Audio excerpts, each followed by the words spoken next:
आच्छा दिनै निउस लाइभनि मावथिफ्रा आंखौ लोगो हमफैनाया जोबोद गोजोननाय मोनदों आङो। दिनै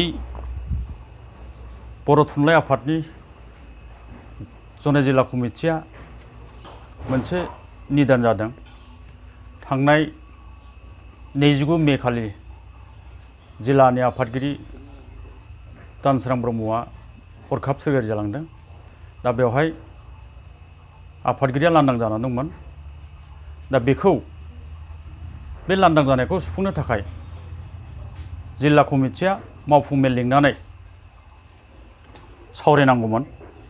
नाथाय मावफुं मेल लिङालासिनो सानैसोल' एडभाइजारखौ लानानै आफादगिरि सायख'नायखौ जोङो गोजोननाय मोनाखै। मानो होनना बुङोब्ला संबिजिराव बेबायदि लिरनाय गैया। नैबे बर' थुनलाइ आफादनि संबिजित, बे संबिजिताव गिबि बिलाइनिफ्राय जोबजासिम आं फरायबाय। कुनु एडभाइजारनि खोथा बा बोसोनगिरिनि खोथा लिरनाय गैया, बा बोसोनगिरिया जे बेबायदि सायख'नो हायो बेबायदि गैया। बेवहाय होनाय दं बोसोरारि जथुम्मा, जर'खा जथुम्मा आरो निदारानि जथुम्मा।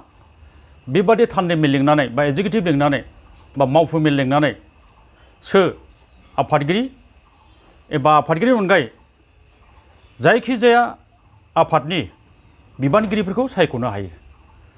दा बे बिथिंखौ नायनानै नेहाथारिया माब्रै